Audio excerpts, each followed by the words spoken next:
आमच्या गावातील एक 50-60% लोक जायकवाडी कॅम्प इथं हलवण्यात आलेले आहे। आमच्या गावाला मुख्य रोडणारा जो रस्ता आहे आपण बघताय, इथं पूर्णपणे एक 7-8 फूट पाणी या पुलावरती आहे। त्यामुळे गावातून म्हणजे आम्हाला बाहेर जाण्यासाठी ना खूप कठीण, म्हणजे एक गळ्या एवढ्या पाण्यातून बाहेर यावं लागतंय।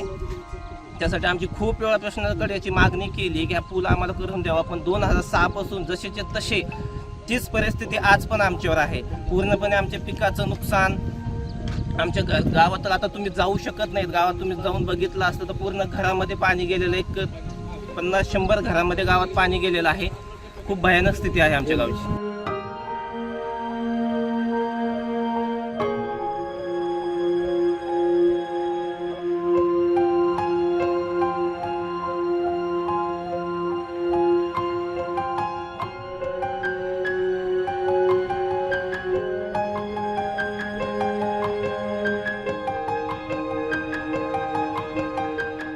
मागणी हीच आहे आमची की फक्त हा आम्हाला 20 वर्षापासून जो पूल मागतोय आम्ही, हा पूल करून द्यावा।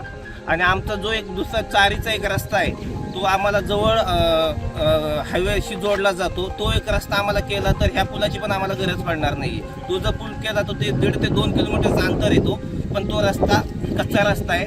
तो जर रस्ता आम्हाला पक्का करून दिला तर आमचं खूप चांगलं होईल गावासाठी।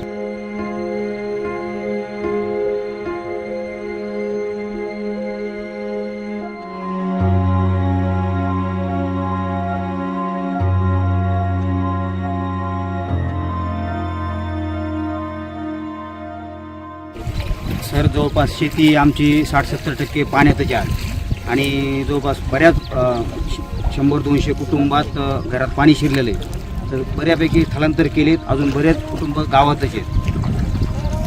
आता काय मागणी तुमची? मागणी काय, आम्हाला या शासनाने हा पूल करून देणं महत्त्वाचं आहे। तातडीनं ह्या वर्षात पूल व्हायलाच पाहिजे। या अगोदर काय मागणी केली होती का? हो, केली ना। हे स्थानिकचे पुढारी असतील त्यांच्याकडे प्रत्येक वेळेस वारंवार सूचना आहेत की आम्हाला हे पूल करून द्या, नुसतं देतो म्हणतात।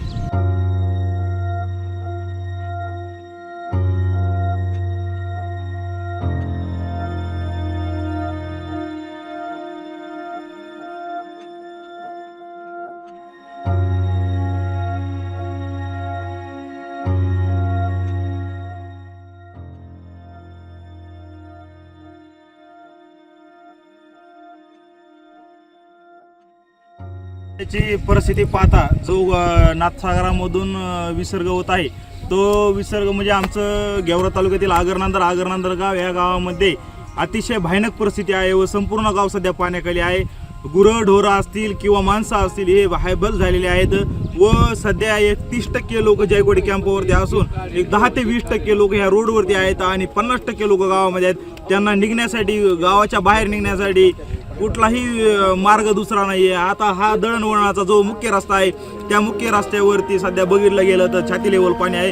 त्यामुळं आमच्या नागरिकांनी करायचं तरी काय, शासन प्रशासनावर याच्याकडे दुर्लक्ष करत आहे। आणि सन्माननीय मुख्यमंत्री असतील, उपमुख्यमंत्री असतील, पालकमंत्री असतील, यांचं कुठलाही अजून यांनी शासनाचा कुठलाही माणूस आतापर्यंत इथं पाठवला नाही, याचं दुर्दैव आहे। आणि आम्ही आज जे गोदाकाठात जन्म घेतला हे आमचं काय दुर्दैव आहे का? नाव सांगा।